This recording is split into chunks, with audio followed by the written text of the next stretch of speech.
Hello, and welcome to another episode of Perspectives from the Informed Perspective. We're Penny and Jenny, and if this is your first time tuning in, thank you for joining us. This podcast is where we explore what it means to build thoughtful, grounded communities shaped by our local lives, but enriched by voices and ideas from around the world.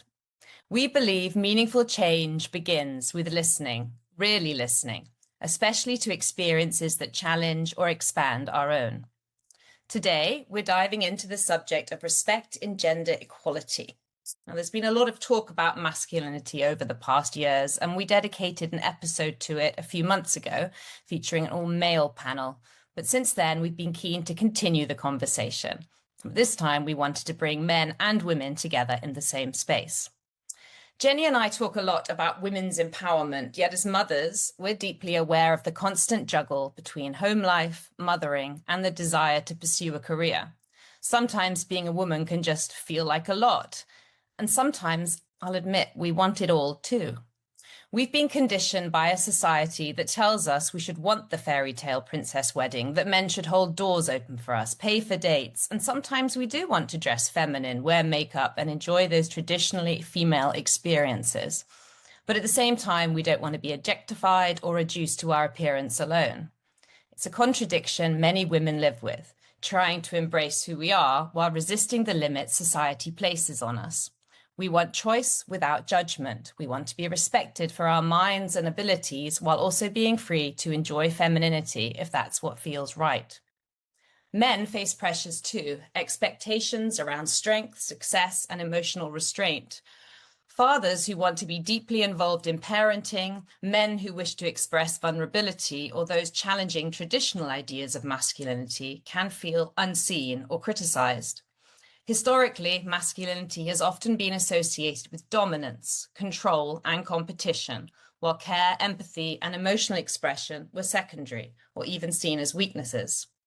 These inherited ideas don't describe all men, but they shape expectations and behavior in ways we're still living with today. The truth is, gender equality isn't just about breaking down barriers for women. It's about creating a world where both men and women can live authentically, pursue their dreams, express their emotions, and be respected for who they are. As parents, particularly as mothers of sons, this matters deeply to Jenny and me. We want a future where our children, sons and daughters alike, grow up with respect, empathy, and opportunity. However, from a female perspective, it's still easy to feel frustrated when we think about centuries of oppression and the injustice that still persists. On the one hand, progress has been made, women reaching senior leadership positions, being recognized as more than the inferior sex. On the other hand, when we look at recent statistics, particularly around violence against women in the UK, for example, it can feel like no progress has been made at all. Why is someone like Andrew Tate gaining admiration, and what does that do for men who genuinely respect gender equality, men who would never intentionally engage in harmful attitudes or behaviors, but who now find themselves navigating an increasingly polarized conversation? Recently, at a dinner party, we found ourselves deep in the gender debate. It quickly became clear how easy it is to start keeping score. Who has had it worse? Who has carried more burden? Who has lost more or gained less? As women, we spoke about the biological realities, menstruation, pregnancy, childbirth, breastfeeding, menopause. The men spoke about feeling excluded from early parenting bonds or being unseen in their contributions to family life. What became clear, though, was that keeping score felt futile. No one really wins when gender equality becomes a ledger of suffering. Historically, men have borne their own burdens too, particularly in relation to military conflict, protection, and sacrifice. These histories don't cancel each other out, but they do complicate the picture. Perhaps the work isn't about comparison, but about understanding what each gender has carried and what still shapes expectations today. If we want a more gender-equal world, one where girls don't grow up fearing for their safety and boys don't grow up constrained by narrow definitions of strength, then it's worth asking what we value and why. According to the WHO's Violence Against Women Prevalence Estimates published in 2025, nearly 1 in 3 women globally, around 840 million, have experienced abuse or sexual violence, either from a partner or someone else at some point in their lives. This figure has barely changed since 2000, with just a 0.2% annual decline over the past 2 decades. The harm caused to victims and to society by violence against women and girls is immeasurable. In the UK, a woman is killed by a man every 3 days. Violence against women and girls accounts for just under 20% of all recorded crime in England and Wales, with over 103,000 rape and serious sexual offences recorded in the year ending March 2023. But men too face their own serious and often overlooked challenges. The most recent global burden of disease analysis estimates that men account for 72% of suicides worldwide, with suicide a leading cause of death for men under 50. Men are also significantly less likely than women to seek mental health support, often due to stigma, gender norms, and barriers to care. In the UK, boys and young men are increasingly falling behind. Nearly 35,000 fewer 18-year-old boys than girls started university in September 2024. Young men make up 62% of those aged 16 to 24 years who are unemployed, and more than a third of men aged 20 to 34 years are still living at home. In the United States, similar patterns emerge. Men now make up just 44% of 18 to 24-year-olds in higher education. These figures raise difficult questions about opportunity, direction, and how young men are supported as they move into adulthood. They also remind us that respect in gender equality means taking men's struggles seriously without using them to dismiss or compete with women's lived experiences. When it comes to gender, lines can be drawn quickly. Men and women alike may feel the need to protect their corner, but if we don't slow down and truly listen, conversations risk becoming defensive rather than constructive. It's only by making space for complexity that we're reminded to see the individual, not just the gender, and to recognize that respect, empathy, and dignity must sit at the heart of any meaningful vision of gender equality. We need both men and women, and we mustn't lose sight of that. Now, I just want to share a few quotes to help us consider and to reflect and get us going before we introduce our wonderful panel today. So Vera Nazarena, the American author, in her book, The Perpetual Calendar of Inspiration, wrote, "A woman is human. She is not better, wiser, stronger, more intelligent, more creative, or more responsible than a man. Likewise, she is never less. Equality is a given. A woman is human." Emma Watson, a United Nations speech in 2014, said, "Both men and women should feel free to be sensitive. Both men and women should feel free to be strong. It is time that we all perceive gender on a spectrum, not as two opposing sets of ideas."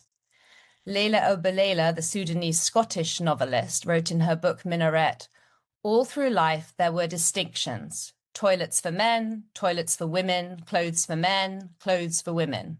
Then at the end, the graves are identical." And attributed to the South African community leader HRH Princess Eureka Morgaine, "The rise of women does not mean the fall of men." And Chimamanda Ngozi, in her book We Should All Be Feminists, "Feminism is about giving women choice. Feminism is not a stick with which to beat other women or men." And Jessica Maria Baumgartner, in her book Reclaiming Femininity, "Women are finding it more difficult to appreciate the men in their lives because their purpose and that of men has changed so greatly in such a short time." And Prachi Gangwani, in her book Dear Men, "Talking to women and men separately about the same issue or issues made me realize something vital about modern love. We all want the same thing, to have a harmonious relationship, but our maps of getting there are starkly different. Women are discarding the old maps and rewriting a new trajectory for their lives, while men have only begun to notice the roadblocks. We haven't bridged the gap when it comes to heterosexual love. The only way we can fix this is if we start talking to each other instead of at each other." So, to help us explore this subject further and to consider how we can begin to heal rather than deepen the rifts between genders, we are joined today by a panel, quite rightly, as I've said, of men and women. And Jenny, over to you to introduce them, please. Thank you, Penny. So we have waited quite long to have this conversation. It's something that we've wanted to do for quite a while. And I'm so excited today to hear from the perspectives of with gender in schools, for teachers to consider in sport and in the workplace. So first up, Lewis is a masculinities educator specialising in person-centred, culturally attuned deliveries and interventions. He has spent the last 5 years working with thousands of young men across the UK in secondary and higher education and engaging them in topics such as feminism, allyship, accountability, sexism, misogyny, and violence against women and girls. He has designed and delivered several interventions for schools looking to transform their masculinity, school cultures, and has worked with thousands of educators to support and empower young men with their school spaces. His debut book, Masculinities in Schools, was published by Sage in 2025. And Carolina is a project coordinator for Salford Foundation and is currently the lead facilitator and teacher trainer for the Gender-Based Violence Prevention Education Project. Previously, she has co-facilitated an exploratory pilot research project in 2023, which looked to understand how boys aged 9 to 13 understand and interpret masculinity or positive masculinity. Through combining gender theory, emancipatory work, and relational learning, she has co-developed a 5-week curriculum and teacher training materials, which are used by schools across Greater Manchester. Her current project, STEPS, seeks to support boys aged 9 to 13 to identify and call out harmful attitudes and behaviours about gender that will escalate or to enable incidents of gender-based violence, and provides training for schools to implement anti-misogyny work across their setting. And Francois is the founder of Sport Equity Collective, an initiative working at the intersection of equity, leadership and human development with sport and youth environments. His work focuses on shaping cultures where women are heard, respected and supported to lead with confidence, particularly through early sporting and educational experiences. He is a World Rugby qualified coach and a qualified Athletics South Africa sprint and hurdles coach with experience across coaching, education and community development. And Sophie is a forensic scientist, consultant and researcher with 15 plus years of experience in research, teaching and gender equality work. She writes about labour, gender and social institutions through a practical lens, exploring how ideas about autonomy and equality perform in the real world. Based in Nairobi, she draws on both professional expertise and personal expertise as a wife and mother to examine the constraints and possibilities of work, family and collaboration. Let's get going, Penny. Thank you, Jenny. What I love about this conversation is that anybody in the entire world can be a part of the conversation, right? So I'd like to turn to you, Lewis, first today, if you don't mind. Thank you for coming on. In your work as a masculinities educator, you often emphasize the importance of being non-judgmental, particularly when working with young men. Why is non-judgment not the same as neutrality or minimizing harm? And why is that distinction so important in the work that you do? Yeah, thank you so much for having me. It's a pleasure to be here. And it's a really important question, and a question I often answer in the context of the work that I do. I think for me, non-judgment is really rooted in something that I call, and that many people in the space call, attunement. I think you've mentioned it a little bit in the introduction, the context that we're in at this point in time, specifically conversations around gender equity, gendered experiences can often be positioned as an A or B perspective. If you think this, you're this type of person. If you think this, you're this type of person. If you're on this side of the conversation, you are X, Y, and Z in terms of characteristics, personality traits, worldviews, etc. We're entering the conversation often from very polarized perspectives. And within that polarized perspective, it's really important to attune to the fact that for many people in the conversations, there's both lived experience and conceptual experience that are being brought to the forefront of the discussion. And so for me, in the context of the work, specifically with boys in school and discussing things like masculinities, misogyny, sexism, violence against women and girls in schools, attunement is one of the primary ingredients of what I do, because attunement isn't agreement. So when we're talking about non-judgment in the conversation, non-judgment really leads with attunement. So if I say to somebody, I can understand why you've arrived at the conclusion that you're bringing into this space. That's not me saying I agree with your perspective or we're in the same page. That's me acknowledging the steps that a person might have worked through to get to the position that they're at, but also recognizing I'm not judging the person's process. I am inspecting and examining the ideas that are present. And there's that real distinction between the idea a person holds and the person behind those ideas as well. I often explain to young people that our perspectives are a little bit like pick and mix. We pick, this is something I enjoy, I want to hold on to that, or this is something I don't particularly like, so I can put that down. We're not rooted to our ideas. So non-judgment in this space is not about minimizing or bypassing or appeasing some of the uncomfortable conversations. It's about saying, let's explore it. Let's help each other to understand where we're coming from, and let me challenge those ideas and perspectives. If those ideas and perspectives, if left unchecked, can cause harm, can compound into harmful ideas and beliefs, it's not about minimizing or appeasing. It's about acknowledging those perspectives and ideas, but with that person-centered lens. When we're speaking about things like misogyny, sexism, violence against women and girls, masculinities, there is often this default defense of, oh my gosh, you're talking about this stuff, you obviously hate men. You obviously hate, specific gendered experiences in the conversation if you're approaching it this way. What non-judgment does is takes the personal, judgment out of it and looks at the concepts in context, but also with criticality. That's massively important in this space. For me, if we're going to do this work in a way that is really thinking about the future and what the future looks like, where spaces are safe for all experiences to exist in their truth, in their magnificence, we have to acknowledge the uncomfortable head on. How we do that is important. And for me, that non-judgment is one of the core components, enables that space for, in my context, boys to arrive as they are, but also to be challenged where they're at as well. To really look at those ideas under the microscope, not from a position of personal condemnation, but as a thing of, we need to calibrate your perspective and your worldviews. We need to explore that. And when boys or any young people feel that lack of judgment, that they open up in the conversation in the ways where they're not only considering ideas that they haven't thought about before, but they're open to different ideas and perspectives too. One of the biggest wounds in this conversation right now is that we're approaching this conversation with what I call the tut-tutology. Because if you don't think this, that's, it's that sense of, no, that's not right.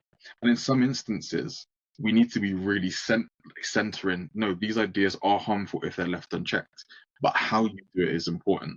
How you open that space for that curiosity to exist, how you open that space for that compassion to exist, how you build that skill of considering things that don't center yourself. Non-judgment is a way of really doing that and being really clear. I'm challenging the ideas present, not the person that holds the ideas in the space. That for me is what this looks like, and why there's a distinction between not appeasing or minimizing harm, but actually centering it fully with humanity in that conversation and discourse too. So that's kind of where I'm at in that. Yeah, and I think like also just that awareness that we don't all come from the same place, and if we're coming from different homes or different environments, to be aware that people are coming with different ideas than you, or prejudices or whatever else might be, but that's not through any fault of anyone in particular. And then I think also I'm wondering how that is important work for peers amongst themselves. So when the boys are together, to also have that awareness, actually, there might be a reason why someone is thinking in a way that they are. I don't know how that relates to that. For sure. I think it builds the space for what I call wholeness in the work. For me, when we use labels like positive and healthy, we create these false binaries that exist, that if I do this, I'm good, and if I do this, I'm bad. Where all of us in this existence that we are, privileged to experience, and the life that we've been blessed with, we don't come into a space with everything figured out or everything perfect. And so for me, my work with young people is about wholeness. We can do things that can positively impact the conversations and the work that we're trying to build. But just because we do that doesn't mean we're immune to critique, immune to challenge, immune to thinking about things from different lenses and perspectives. And I hold myself fully in this conversation as well. Wholeness allows that room for growth. Whereas if we approach the conversations with these ideas of binaries that exist, we automatically approach it defensively because we think, oh, I'm on this camp or I'm on this camp. It becomes competitive as opposed to calibrative. So yeah, it helps people to understand their peers, but it also helps them to understand that the process of this is not about being perfect all the time, but being mendable. How can you respond to challenge? How can you amend challenge? How can you improve as a result of what's being given to you? It's not evidence of inadequacy, but it is an opportunity to develop in your understanding of different people's experience as well as your own in that space too. Lewis, I'd love to know, but also for our listeners, like, if you can briefly, I know you do it in person, but what would a non-judgment space look and feel like? Great question. Yeah, it's a great question. So I've given a slight example of this, but it will be, someone this is a very common experience in the space that I hold. So I'll ask young boys or young men in the space or boys in education, who do you look up to, or who are the people that you engage with and you're kind of inspired by? And there's a palpable looking around the room of going like, can I say what I actually engage with? Or this sense of trying to figure me out as a facilitator in the space. And eventually after, a couple of people going forward, bringing in, somebody will bring in maybe an influencer or an online figure or somebody that's quite controversial in the space and name them explicitly. What's really interesting to observe is the room's response to that of like, oh no, it's go time. And my response to that is, okay, help me to understand why that person feels important to you, or why that person is important to you in that space. Help me to understand is acknowledging the perspective that someone's brought in, but not judging and going, why would you mention that? Don't mention that person in the space. What's happening? What's going on? That's disgusting. Help me to understand places the impetus and the emphasis on the person describing their experience to define it. And if that young person can't define why, they might go, why I like this person because of X, Y, and Z, or I just said it to be funny. Either way, you're getting a truthful response. Help me to understand, removes judgment, and allows space for the young person to arrive in the space with their ideas with ideas and perspectives. That's one example of non-judgment. And also another example I like to use in the space is I'm challenging the ideas, not the person in the space. So if a young person if I'm challenging somebody and there's a sense of tension of like, oh, I can see the palpable defense of, oh gosh, I'm being attacked, I'll pause and I'll go, just to be really clear, I'm challenging the ideas that you have and the ideas that you're holding. My respect for you hasn't gone anywhere. My care for you in the space hasn't gone anywhere.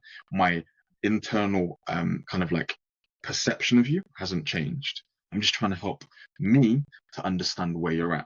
That's non-judgment in action. It's acknowledging that the ideas need to be challenged, but it's centering this idea that you're growing in this space. And I'm giving you that grace to expand those ideas and to explore those ideas without what I call the tautology and the sort of blame stick. And I recognize that I'm in a position with my own gendered experience and lived experience to have a distance from navigating misogyny and sexism, where I'm able to do that in somewhat of a more regulated space, or more regulated doesn't feel correct in the space. I suppose it's my life experience allows me to delve into that without having to navigate as much of the lived experience for having to navigate all the time. And this is something that I speak frequently to teachers about, specifically here in the UK, where we've got about 70% of teachers, in terms of gendered experience being women in the space.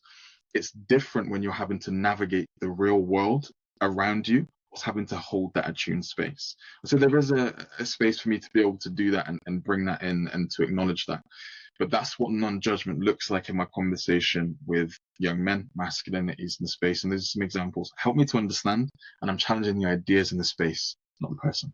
It's collaborative as well, isn't it? It's given, and I love the amount of times you said space, because that is one of our most original motivations, is creating space for young people to be these third spaces outside of home and school. Yes, some of the work you're doing is in school, but it's a separate space, and then someone who's got dedicated time, to collaborate with them, to challenge those ideas, to understand them better, to pull out all these nuances or misunderstandings or things that are still being explored. And I think that's what's really powerful. We grow children, we don't raise them, is what I often say.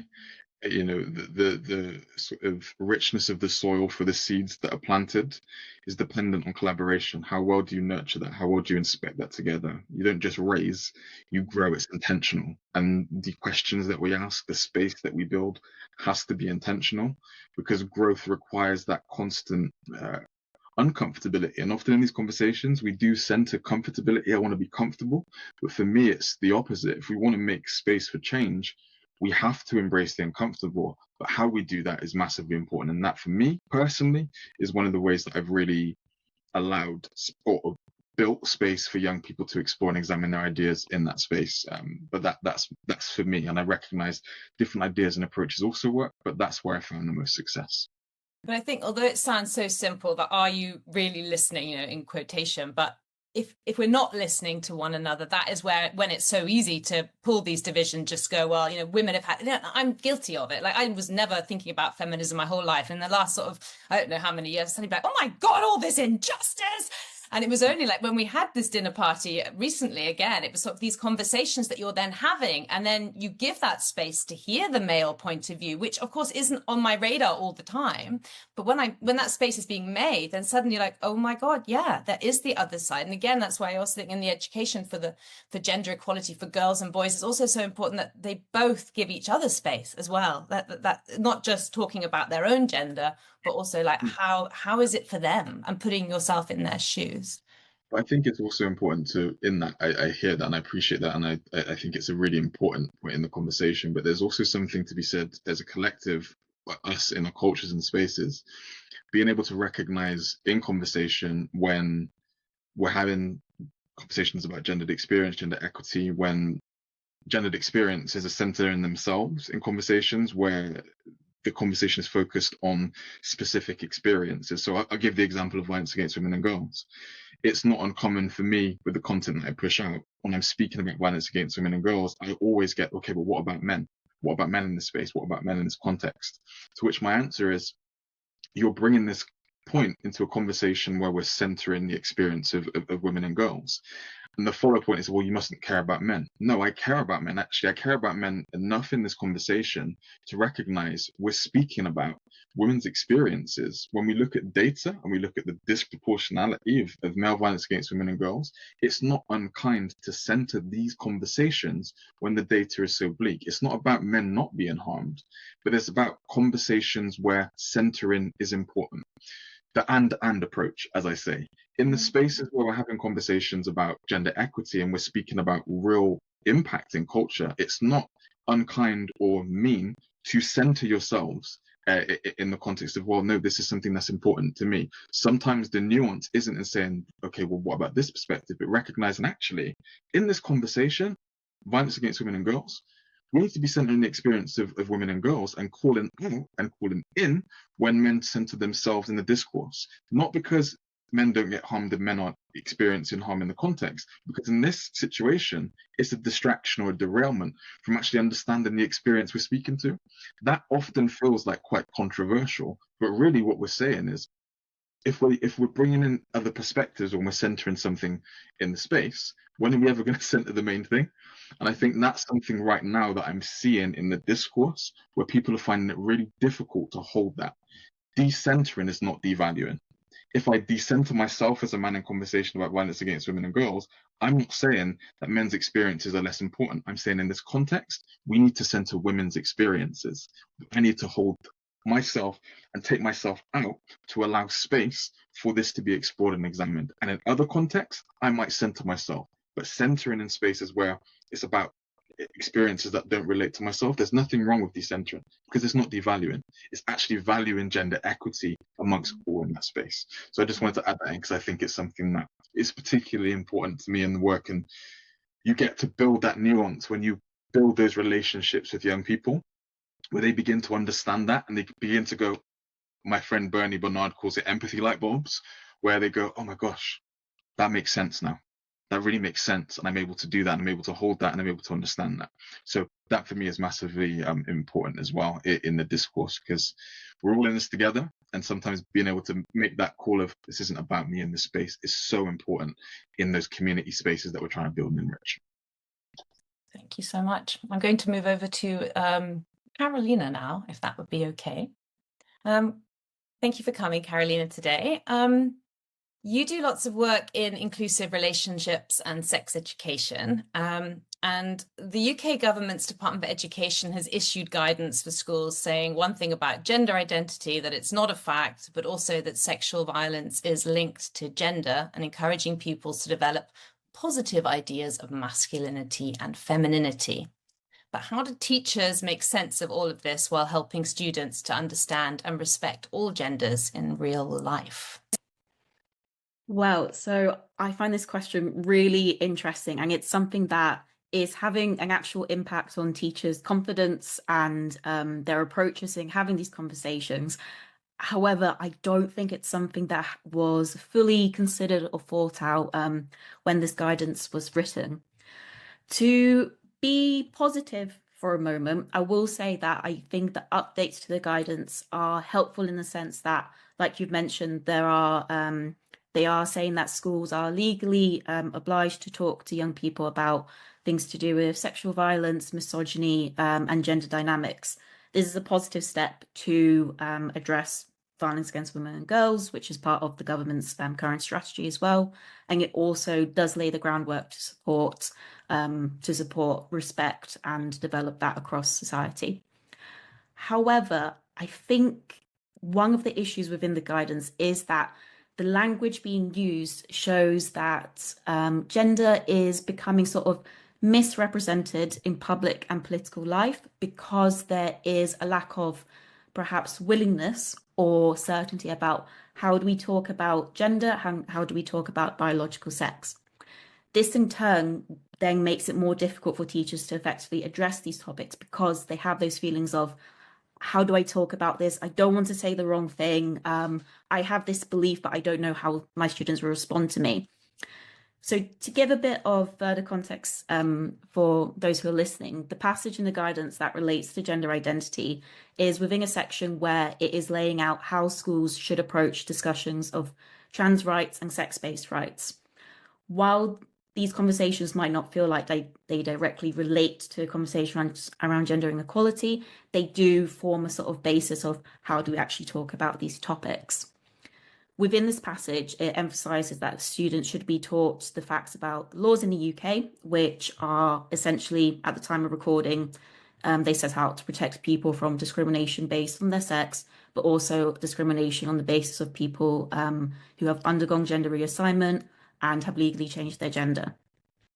However, as you mentioned, in this passage, the government then goes on to say that schools shouldn't be talking about gender identity because it's considered to be not factual.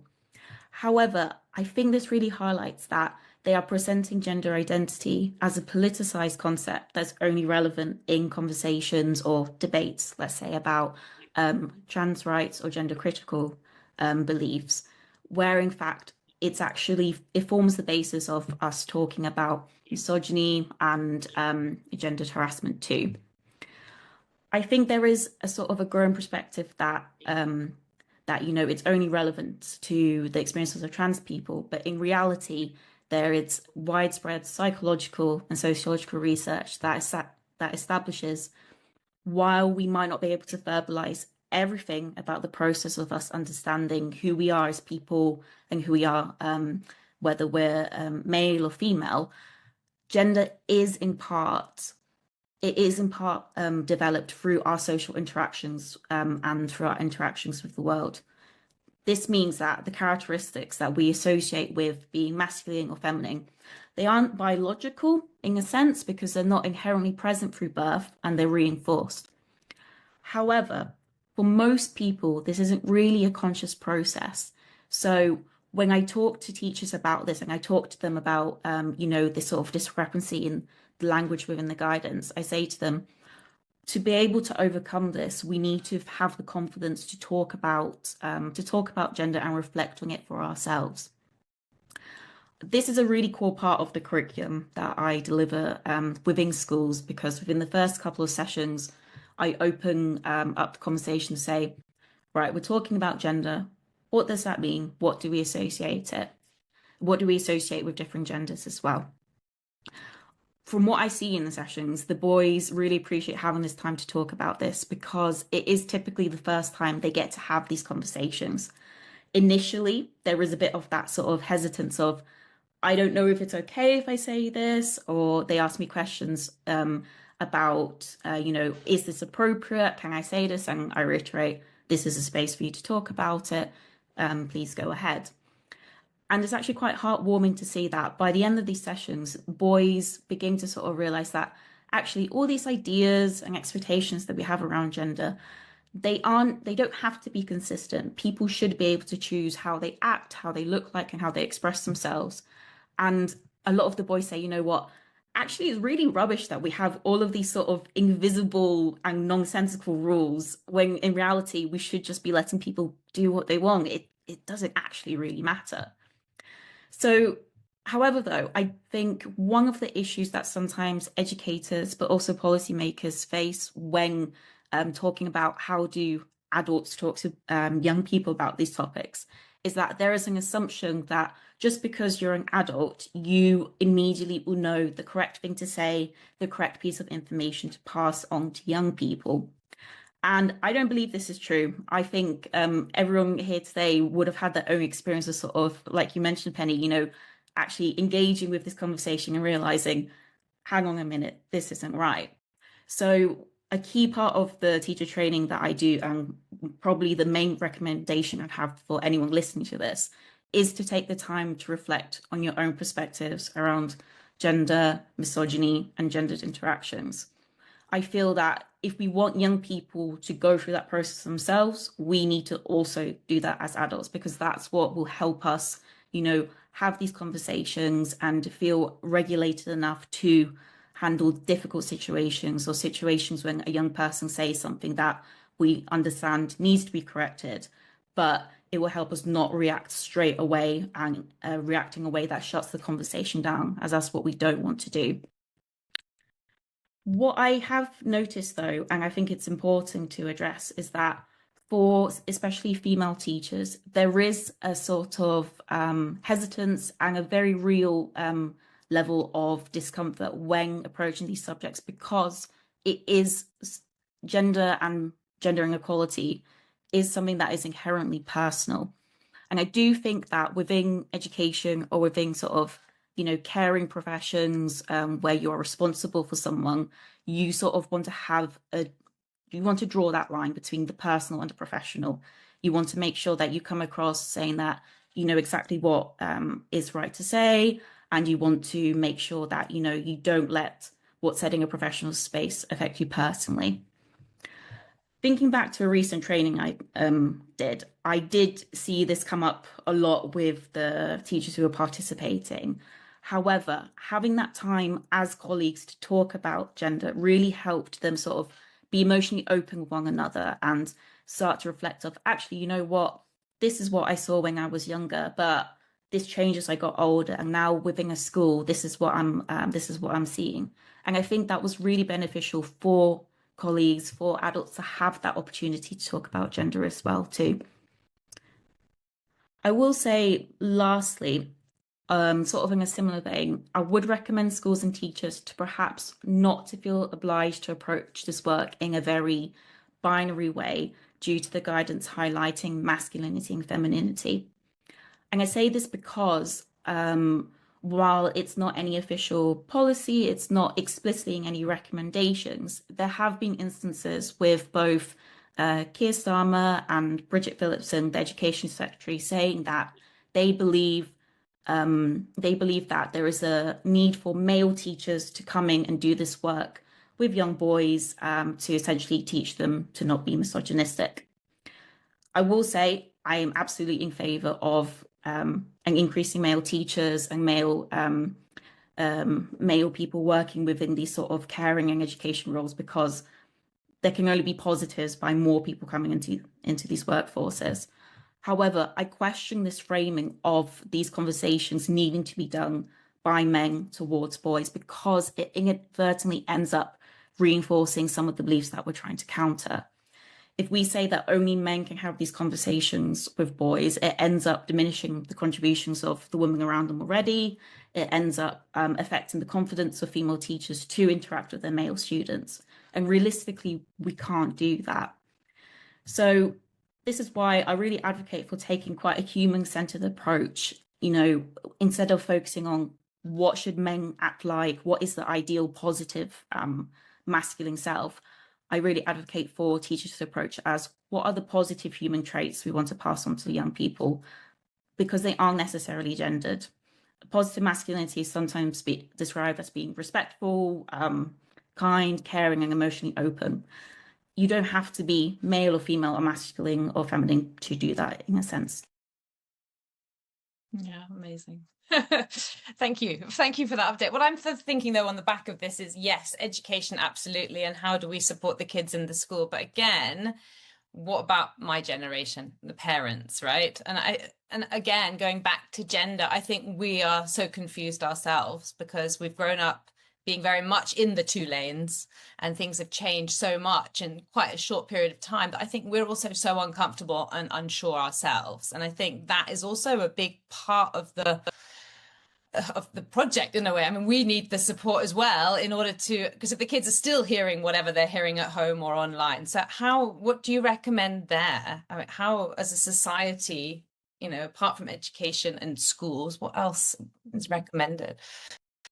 Well, I think there's been considerable efforts to use advertising, for example, as talking points to promote more discussions around gender. There's been some really great work done by Beyond Equality to encourage conversations, particularly around the differences in how women and girls see public spaces compared to men and boys, highlighting that there is more of a consideration of risk as well. I would say in general, though, I would recommend for parents to sort of consider what sources of information are they consuming, and can they expand it in any way?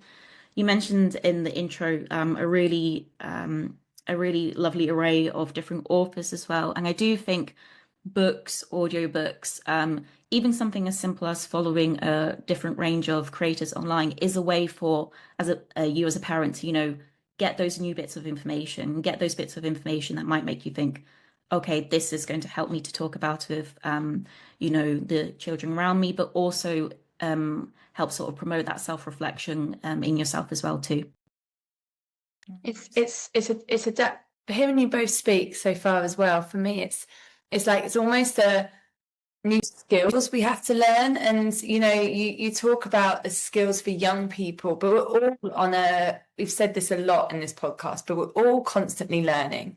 There might be the forced, if you're in a corporate job, the forced CPD, but actually, by what we're consuming, the content we're consuming, the information we're absorbing, we're all learning. And I think it's this is why we want to give this platform, is to give this perspective and to enable people to think, oh, actually, how can I think about my own perspective when this conversation comes, rather than having a debate, actually, where am I coming from? And if I'm responding to someone in terms of a gender comment or discussion, what is that loaded with? Even if a few people can start to think like that, or to be non-judgmental, actually, how often do I judge? Do I realize I'm doing it? And it's just those little nuggets. And I think, as you so eloquently said, Carolina, is that actually it's what you take in and what you open your mind, your eyes and your ears to. Sophie, did you want to add something? I did. Thank you. Let me lower my hand.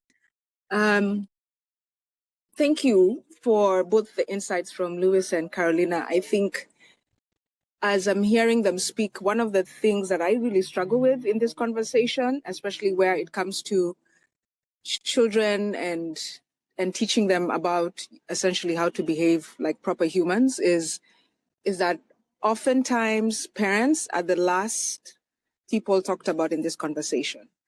They are the last to be considered. Their opinions, their thoughts, their feelings are often the very last, if at all, right? So the teachers have their role the educators have their role, the government has its role, but very little is said about what is the parent's role. And I don't think I had this concern until I became a parent myself. And in realizing that the attitudes, the behaviors, the kind of people my children become is very much dependent on how I raise them to become as their primary parent. I have the primary responsibility for turning out good citizens or bad ones. And yes, teachers and educators and societies and preachers and churches and all of those people have a role to play, but the direct role and responsibility, first and foremost, falls with the parents.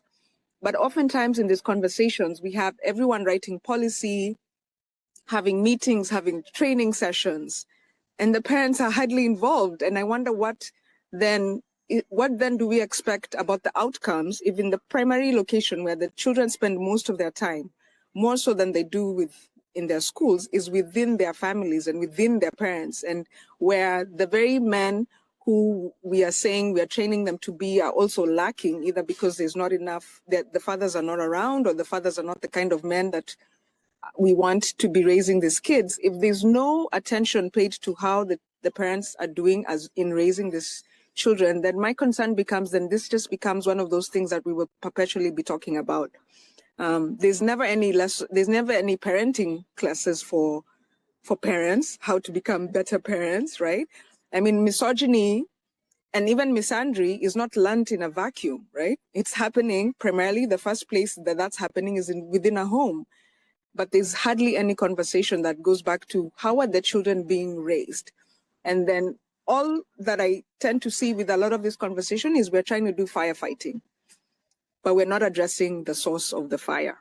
So I just wanted to chime that in there. And it's so important as well. And it's actually how, we put it, Penny put it to Carolina, how do you inform? And it's hard. It's not in anyone's disposal to do that because you can't reach everyone. But I think it's important to have the conversations and to challenge, these new skills, to actually have the confidence to be able to challenge, without disrespecting someone's, and, not judge people. But we don't get that handbook, do we, to do it? But I think it also does go back again to talking about the first, the second, and the third spaces, the home, the school, and maybe whatever else you have in your community. We need to have some kind of connection between one another because that work is ongoing, right? So we need, as parents, we need to know about it, but we also have to want it to a point, right? So it's again, how can schools work better with parents, and how can third spaces support that, and the motivational speaking, the work that you're doing. It's that whole net, that it's not just one solution. And I agree with that. I think my point in saying this is I would like to see that the parents are not the last being brought into these conversations, and that they're very much involved in that process. But because parents, teachers are parents too, right? So if they're having those conversations with their kids in schools and that's not happening at home, so there's some disconnect in that process, where it often feels like to me the parents are being pitted against their own children due to this separation and divide. So I would appreciate if the conversation included the parents right from the beginning and saying, this is what we think we should be doing with the children, because they are our children, right, collectively. And so bringing them in much sooner rather than sending a sheet of paper that asks whether your child can attend this conversation about X, Y, and Z, right? So the parent is already involved right from the get-go. But I'd be curious, Lewis and Carolina, whether you do any events where parents are asked if they want to come along or be involved, and what that uptake is like. Yeah, I do in the work. I don't know about yourself, Carolina, but I think one of the things that I've, always done in the context of the work is offer those parental spaces. So it's becoming more common practice here in the UK, specifically where I am positioned, to, like you've mentioned there, Sophie, have that dialogue with parents. So, there is a pre-dialogue that happens in terms of just letting this is something we're looking to do. Any questions? Here's my questions about them. will then answer those questions. We'll be in that dialogue before we even enter into the space. And then once we enter the space, there's a knowledge of what we're bringing in, how we're bringing it in, what the intention is. Because, as is mentioned, there is that important process of, I call it whole system approach instead of whole school approach, where instead of, the whole school was involved in the process of X, Y, and Z topic, the whole system is, okay, parents, the community leaders in some of the spaces that I work within, are they involved in that process too, and they are aware of the information? I will say this is more of a recent input into the conversation. Parents are becoming much more involved in the conversation, and schools are in that engagement from my seat a little bit more, but there's always room for that dialogue, because there is often this impression that people go in to deliver a specific type of message, and if you've only got half of the information, it can be very easy to make those links. So from my perspective, it is something that we are seeing a little bit more in the context, but I'm always open and always willing to have those conversations with parents outside of delivery if I'm in a space for any questions or perspectives that I need to put in. But again, I don't know if that's similar for yourself, Caroline. Yes, I was going to say, I agree. We have had some opportunities to provide information for parents, and this was quite important because there was a parent who really misinterpreted what the aim of the project was. So we supported the school to have a conversation with them to explain this is what it actually was, and then the boy was able to participate. One thing I have noticed, though, and I felt that, Sophie, you addressed this in a way too, is that I've had a lot of schools reach out to ask what sort of services they could refer parents along to, because there were concerns that there was potential for domestic violence in the home or issues with parenting. There are some services that are available, at least in Manchester, to address that. However, what I would love to happen for parents is that they can access services before it gets to a point where there is an actual issue emerging or there is a point of crisis. Currently, a lot of the services that I've seen do typically focus on helping men engage in fatherhood and to help men essentially reflect on what could be harmful behaviors. But I don't really see anything available for mothers or for women to engage in. So I would love to see sort of this development of resources for parents instead. And I don't know if we'll be able to get to that point quite yet, because there is such a strong focus on, like I said, sort of teaching young people the correct way to behave rather than considering how do we help parents and adults. Yeah, which might be short-sighted in the long run, but anyway, bit by bit. Okay, I'd love to move on to Francois now. Thank you for coming today. You are the founder of Sport Equity Collective, which advances gender equity and opportunity across sport ecosystems. What early changes in families, schools, or youth sports are needed to make sure that boys and girls learn respect and equality before they become professional athletes? Awesome. Thank you very much. I've really thought about this question, and also what everyone now said. If you think about a bigger picture, everything kind of fits into one another. So for me, is one of the biggest mistakes that we currently are making is we are trying to fix the quality problems when the students, well, the children are already either professionals or adults. And, by the time you reach adulthood, you already have a certain behaviors and certain beliefs ingrained into you on what you believe is right, what's wrong, how respect works for you, and how you sum up equality. Now, what I did is you break down it into 3 pillars, okay? So respect needs to be learned on an early age, and that normally starts once again in the families at home, schools, and then also on the youth on the sports field. So if you start with families, adults need to intentionally make a model for respect. The reason for saying that is, for those who are parents here, children are sharp and extremely clever from a young age.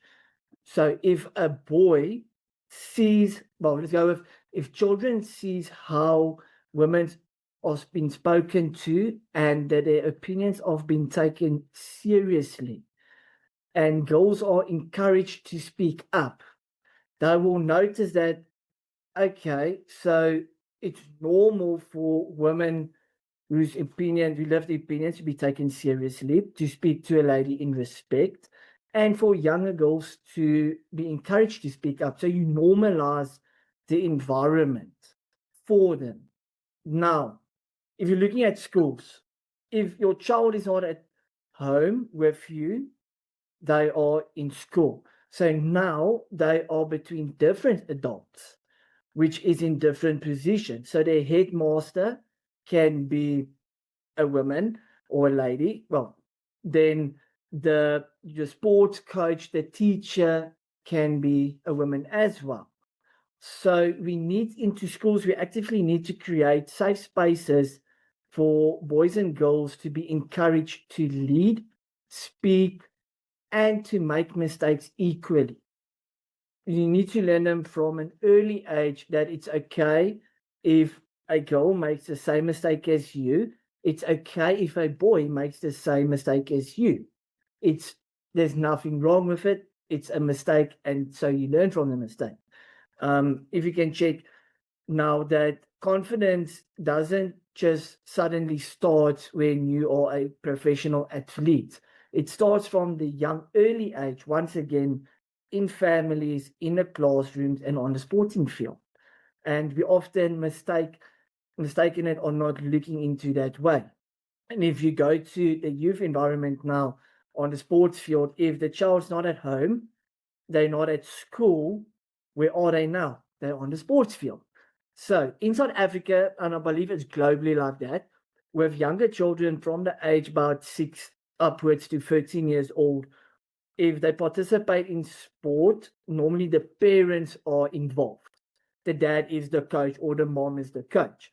And one thing that we almost never, as adults and coaches or parents, that we don't really think about is we are the biggest influence, because that little child is actually looking up to you, and we don't always actually notice it. So important that during your session, or not even during coaching sessions, just during any session on the field, rather it's in fitness classes or it's exercise or game day, you as the coach or parent need to consistently give feedback, leadership pathways, or discipline. Now, what I'm meaning by that is that you need to look at whose mistakes you forgive, who do you push harder in training, and also who do you trust to be a leader. Because if you look at it as a small piece, that it shows them, it sends a message to them that, okay, so this is what I deserve. Now, for example, what I'm meaning is, if you're sitting with a young girl, she's 12 years old, she's looking at becoming a potential professional athlete in the future, and she can definitely win nationals and becoming a star. So you're going to push her harder, but now you don't forgive her mistakes, and you don't really give her a leadership opportunity. So what does the boys see now? They see, okay, so it's fine for women to be pushed over their limits, but we don't need to forgive their mistakes, or we don't need to put them in leadership roles, So now you're building a perspective from the wrong side, and that's where the influence part is coming in, is, okay, so she made a mistake, he made a mistake, so let's forgive both of them, but at this young age, let's give them all a leadership opportunity, one to lead. So obviously, if it's like athletics, some schools and universities as an athletics captain and athletics vice captain. So then you can go and say, okay, really this woman can lead. So you make her the captain, and then you make a boy the vice captain. Younger children will then see, okay, wow, look, it's a lady that's leading, but underneath her is a boy, and they're working actually together. and look what this team is achieving. And if you take everything in schools, in families, and on the sports field, quality and respect doesn't just come from policies. It comes from the daily environment that we create, not as parents, but as adults and coaches or teachers, or anyone that's an adult that we create for children. That's the way, once again, like everyone mentioned, is the way you make them, you raise your children, you raise your children. All of that starts to come in a play and connecting together. You know, what it's making me think of is that my son, when we lived in Slovenia, went into primary school, and they all have to do dance. And it's like old-fashioned, I don't know, ballroom dancing. And they have to do it regardless of who you are, from like when they join until they leave primary school. And that is just like reminded me of that when you sort of spoke about like putting a girl into the top, you know, job and putting the boy into the vital, switching things up. You sometimes put out of your comfort zone into something that wouldn't necessarily from the old traditional role models be potentially something that you would think you'd want to do. And actually it was amazing. It really brought them together. And I'm also thinking of things like, I mean, it sounds outdated, but getting everyone to do the cookery together and doing the sewing together, and likewise getting the girls to do the other things, and just switching it up is so important. As you said, like to see the other gender doing things that you maybe hadn't potentially thought was. Yeah, that it definitely plays a huge impact. And then once again, you create a positive environment where there's equal opportunities. And then you, I was going to say, what inspired you to get involved in this? Because you're an athlete. What did you see that was like, I need to do this? So, you know, I always wanted to work for myself. My parents are business owners of a few two businesses. And I saw that, okay, you know, looking at my mom, she's running a guest house. Now they're running a farm, making it a fishing resort, you know, and just looking at coaching all gender, women and men, it inspired me to see how creative women can get. And the way that younger children and women look at a male when they actually stand up for them. Let's say you get into a debate, you know, and someone says something to one another, you stood up and said, listen, this is not the right way. You can rather handle it this way. I just feel that also men, we do get a lot of media coverage. We do get a lot of marketing. You know, we are out there where now if you look into the psychological factors, how it influences women. I'm just there to help women. I have nothing against men that's performing and stuff, but rather helping women to get on the same level as men. It might never happen. It might happen. You don't know. But as in this situation, I was just inspired by seeing how the community stood together, helping one another. And I thought, okay, well, this can be a good opportunity for me to jump into. And just in a few months, it grew and evolved really a lot. And that's just what inspired me, is just helping women in sport and in sport. And I think what I love about that is that you're a man helping the women. So again, it's like switching it up, like what we said, you know. Yeah, so there's a lot of women, especially like I said, I'm in a lot of communication and conversations with people on LinkedIn. And if they hear that, okay, Sport Educator Collective and what I'm doing is actually from a male ally, just the way you can read a message, like, you know, the behavior on, okay, that, and they're so happy that to know, okay, well, this is actually a man that's running this, that really wants to help women. And, you know, for me, is I want to encourage more men to do this. There's nothing wrong on supporting women to achieve, to lead in higher roles and to lead with confidence. It's nothing wrong. It's normal. It's an opportunity. We all work towards something and life goals. And it's almost taken away the gender, isn't it? Because it's like you're just helping people to succeed and get good at what they've got skill at, and regardless. And it, you know, also, you know, it just moves away from that what representation. I don't mean, but you know, like sometimes you feel like, oh, we've got to have a male representative, you know, to balance it out. And it's kind of, we're past that now. It's like, if this is your passion and this is what you're interested in and you believe in the human, person-centered, human-centered, then actually that's what's important, regardless of the gender that they have. And I think that's... It is. And we also look at it is not all, if you look at women leaders, okay, not all leaders, people who lead, are really loud. Some of them are quiet. And if you look closely to it, normally it's the quiet ones which makes the biggest difference. Mm.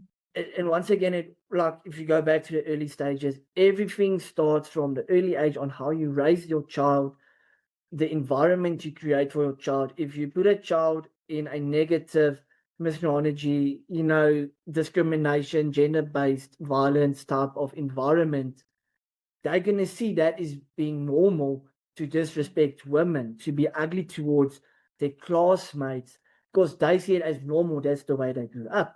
But if you turn it around and you make it positive and you create a safe space, then you actually get the truth out of children, and all of the children will feel comfortable and encouraged to speak up. Thank you, Francois. I'm going to move on to Sophie now.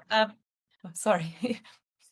Sophie, in your writing, you write quite a lot, and I read some of your articles. In one of them you suggest, or more of them I think than that, you suggest that feminism may have mispriced risk. From a gender equality perspective, what risks were underestimated for our listeners, and who is now carrying them?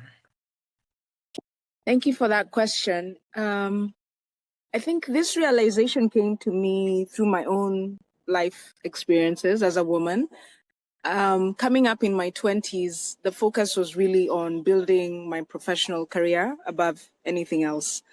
And I went through my 20s with that as the focus of my life, until I came to a place where I felt that there were other certain things that I wanted in my life, but I was afraid that I had already missed that opportunity to have those things. The main one being that of having a family. And I think for a lot of women in my generation, the message was really clear to discount those desires for family and relationship and marriage, because those were often characterized as being a burden or something that would hold us back from achieving our highest potential. And it really discounted the value that motherhood and marriage would provided for women and society at large. So one of the big risks that has been mispriced is biology, especially for women, because women have a limited fertility window that men do not have to worry about. And this really affects those women who want to be mothers, because there's only, in reality, and even though now we talk about biology like it may not be reality, the reality is that we have a limited window in which we can have healthy, viable children. And if we don't maximize that window, then we put ourselves at risk of either not having the children at all, or having children who have physical or other cognitive disabilities. I think the other is that in pushing for women to be independent, which is not a bad thing on itself, it really removes women from having the sense of community and relying on families, which is how societies have functioned for generations and continue to function. Your closest, best allies are your family members. But if you don't have any of those, then for the most part, if you're independent on your own, then you're having to rely on external support, which usually comes in the form of a government. And we know the challenges of government. It's not a great substitute for family, right? You can't call the government in the middle of the night when you have to run to the hospital because you have a fever, right? And so it has been very isolating for women in that sense, because they have again been promised that all these other things outside of those setups would be able to fill those particular needs that women have. And we found that has not been the case.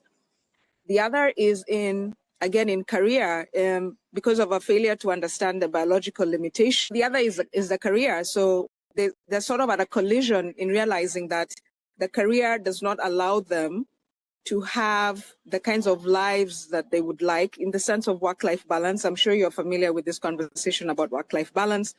We're constantly talking about how difficult it is do both and to do both well. And the challenge has been in not realizing that in much of life, it's a trade-off. You have to choose what it is you're going to be able to do with the time that you have and the resources that you have. And knowing that both of those things are in short supply. We're in short supply of time and of resources. And so that communication or that conversation is really hard, particularly with women, in that you can get what you want, but not all at the same time. You can get all of the things that you want, but they cannot happen at the same time. It's really, really difficult to do that. And often women are faced with this struggle because then they feel that they have failed because they're not able to merge all of their wants and the needs at the same time, when it's not possible for women especially, and even for men it's a challenge, but it's particularly difficult for women given the things that I have described about the biology and the time constraints that are put on them, especially if they're mothers and if they're mothers of young children. So there's been a lack of understanding of how that really plays out for women, and the risks have fallen solely on women in large part, where it was possible to share out some of these limitations. For example, if you're in a marriage, you have your husband who is a co-parent. If you're in a family, you have family members who can support you in one of these ways, whether it's with childcare, whether it's if you're unwell, they can provide kind of emotional, psychological, and financial support.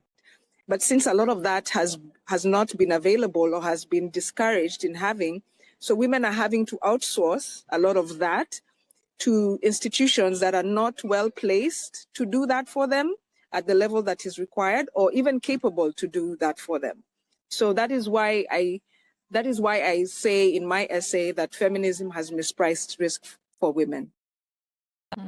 I just saw an article. It was an interview with Michelle Obama, and she was talking about exactly about this, and was sort of saying, you know, back in the 90s or whenever it was, like we were sold the sort of the story of like you can be a superstar and you can you know, have the career and you can have the children, but at the same time you've also got to have the body and you've got to look, and it was all this sort of compounding thing. And I mean, I know this is a conversation from the women's point of view, but I think what's really important, I think that's all true, but I think what's really important as well is if it is going to work and we are going to empower both genders, that for me, somehow the system's got to change, that the way a working day looks or how we can bring it together. Like, can't we be more flexible now in this day and age? If you can't do those sort of hours, how can we empower people, whether you're a man or a woman, to be able to have a greater role within your family and be present, and yet still be able to have a bit more of that and still be able to pursue what you need to for financial reasons and also for your own personal gain. But that challenge, it still seems we're not anywhere near that. I think part of the challenge, as you described it, is because I see it as an unwillingness to accept the constraints that given the genders are not interchangeable. Women cannot be men in that sense that we cannot do the same things the way each gender has sort of specialized in doing that thing. So only women can be mothers and only men can be fathers. And because of the way we talk about women and men these days, we make it sound like they're interchangeable. So there's no way in a marriage where a man would be able to breastfeed his child. So he can't take time off work to do a bulk of the child rearing. So in the early stages of a child's life, it will fall on the woman to take up a bigger portion of that role. And this is where I think in our conversation, we've all been talking about collaboration, is we are not having those conversations on how to collaborate as men and women to ensure the success of the family, right? And the success of the family is going to require some sacrifice at some stage of life. And so it's really having that discussion. For example, if you're a young person thinking about marriage and family, it's really understanding what your role will be for a portion of your marriage and child rearing life, where a bulk of that was going to fall on the woman, necessarily because she's the one who can have the children and she's the one who will raise them for about 5 years of that child's life, while the man goes out and he might have to take on a bigger shift, right? Because now he's responsible to cover a bigger portion of his family's needs. So my husband will have to go and work for 16-hour days outside of the home, unless he has his own thriving business, unless he's independently wealthy, unless we own an oil well, you know, given those circumstances and the things that we require for the kind of life that we want, each individual in that relationship has to make the sacrifice for that portion. But I think we shy away from that, having that conversation, that really much of life is about making those sacrifices so that in the end you get the kind of life that you can hopefully have been aspiring for and dreaming about. But it doesn't mean that we collapse the roles completely. We can't flatten the roles completely, right? We're not going to be able to do the same things at the same time for the reasons that I have explained. So if women want to have families, and which I encourage them to do that, because I think family is one of the most significant relationships you're going to have in your life.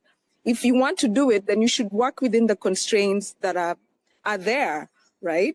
You will have the babies. That means you will have to take time away from your work. That means your partner, hopefully, is going to have to step up. And then when your children are in a different phase of their life, and if you want to return to some kind of a working life career, then you have every opportunity to continue in that way.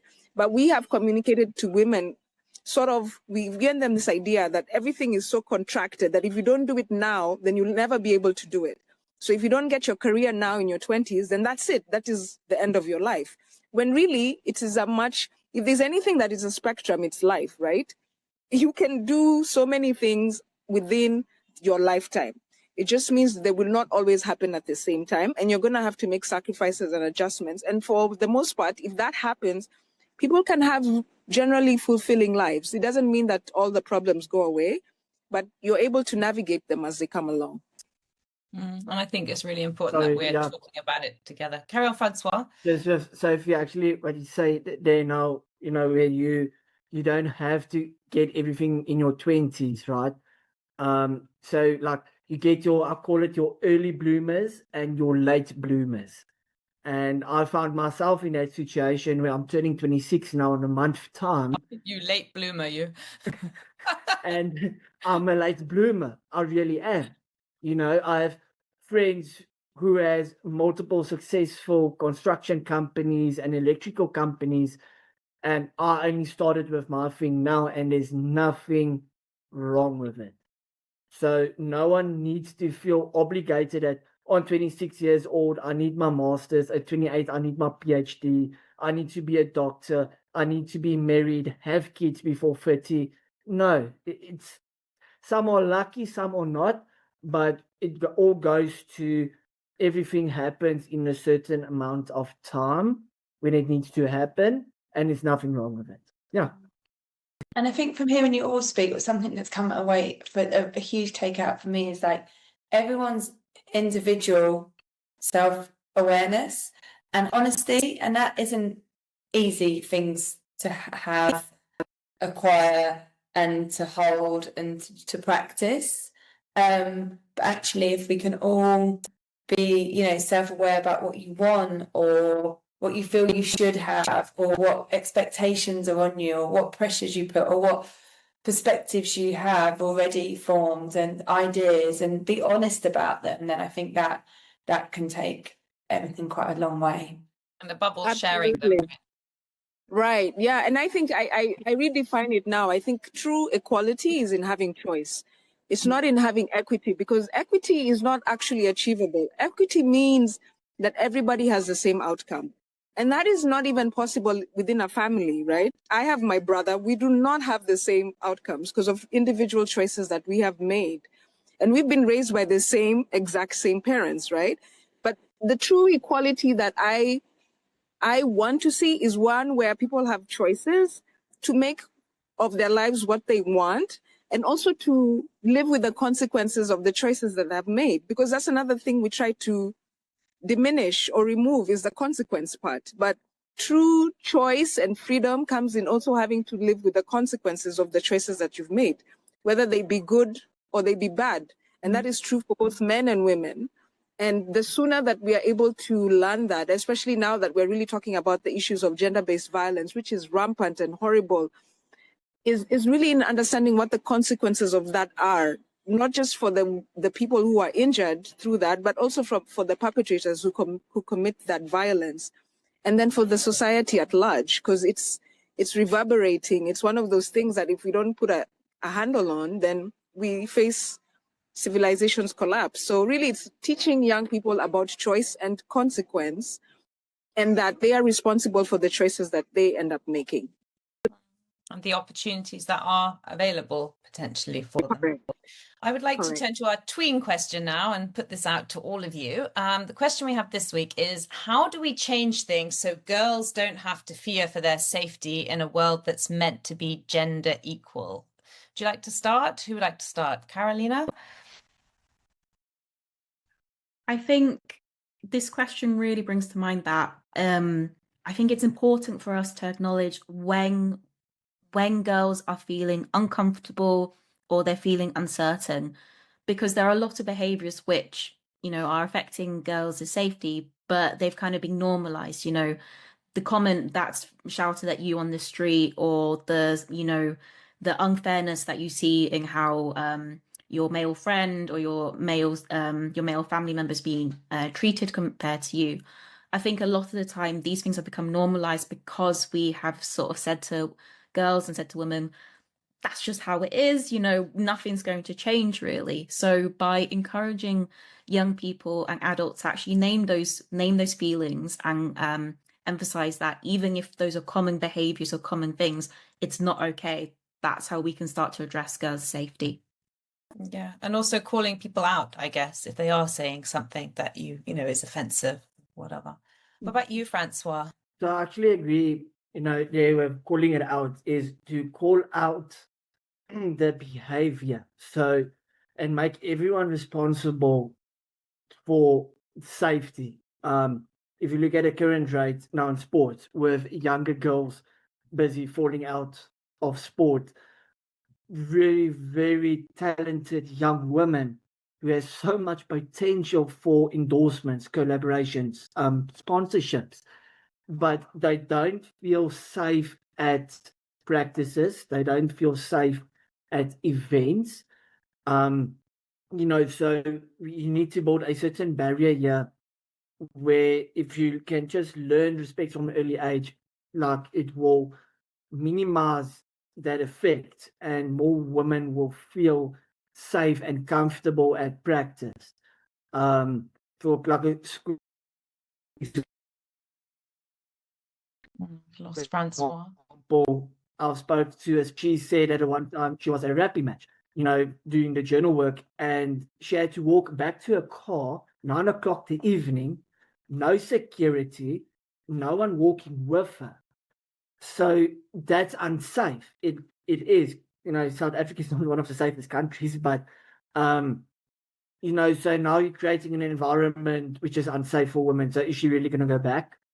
And it's the same with younger girls at practice. If comments are going to be thrown to her and stuff, is she really want to go back because the behavior is not nice? She doesn't feel safe. She feels judged.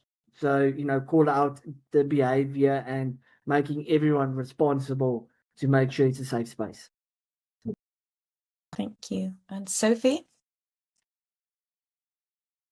I think I'm going to go traditional with this one. I think men are responsible for providing safety and security.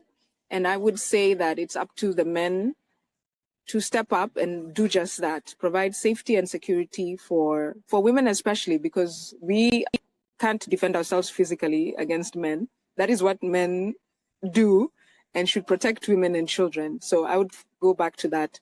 Men stepping up in their role of providing peace, safety, and security for all their citizens. Thank you. That's what makes it so difficult, though, I think, of the conversation, that at the same time as women, we want to be the strong ones. And yet that's where that whole conversation, it's deep. Lewis, what about you? It's a great question. And I'm going to spice the perspective up as I usually do. And it's actually acknowledging something in the question, how we create safety for girls in this context is acknowledging that the world that we existed in was never meant to be gender equal. It's always historically benefited men disproportionately. We look at political systems, we look at politics, we look at the workplace, we look at different avenues in society. And I think the changes recognizing the structure that we exist within, the society that we exist within, and actually going, what's enabled these ideas to exist, where we position ideas of gender specifically in specific camps. We create safety for girls in this context by acknowledging that really uncomfortable historical lens. This is something that's been around for ages. How we create that equity in terms of fairness in the conversation is actually inspecting that uncomfortable historical truth. So how do we change things? We create that space for the dialogue.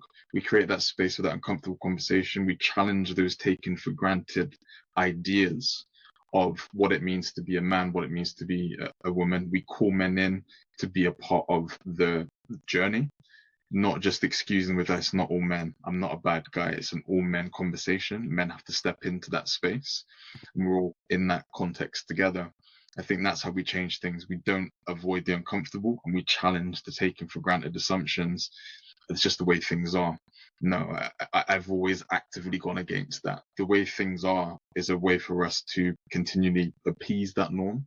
And when we're appeasing norms, we usually benefit in someone else at the expense of others. In this context, we need to explore those ideas of what it means to typically traditionally be a man and a woman, and how that shapes and changes how we can display and convey ourselves in those spaces. But to answer that shortly for the tween as well, how do you change things? Recognize that your experience, what you're calling out from your perspective, what you're feeling, isn't something that isn't true. It's true. You feel that. Someone might tell you that isn't true. Oh, you're overreacting. You're taking it too seriously. No. That's something you're experiencing, and that's something that's valid in that space. And we change that world where we create that safety by acknowledging that fear, acknowledging those experiences, and not trying to say, it wasn't meant like that. It wasn't my intention. It wasn't what it is. What you feel is valid. Never be afraid to acknowledge that. And when you have to have people in and around you that are able to support you in that conversation and in those experiences too. That's the shorter answer. So decide which one. But I think that for me is what I feel in relation to that question. Yeah, and sharing it with other people, right? Talking about it. Thank you. And for me, it's empowerment that, as you say, Lewis, the way things have always been doesn't have to be the way that things are going forward. We can understand it better, and through understanding more, then change should be able to come through. So I think it's very empowering from all of you. Thank you. Thank you so much to all our guests today, Lewis, Caroline, Francois, and Sophie, for sharing your time, your insight, and your lived experiences with us. Your perspectives remind us that respect in gender equality isn't about winning arguments or choosing sides. It's about listening, accountability, and finding ways to move forward together. Gender equality isn't a new conversation. Questions about roles, care, power, and responsibility have shaped societies for generations. What's changed is our opportunity and our responsibility to examine those ideas with honesty, compassion, and respect for one another's realities. To our listeners, thank you for being part of this conversation. Respect shows up in everyday moments, in how we listen, how we speak, how we challenge harmful ideas without shutting people down, and how we make space for experiences that might be different from our own.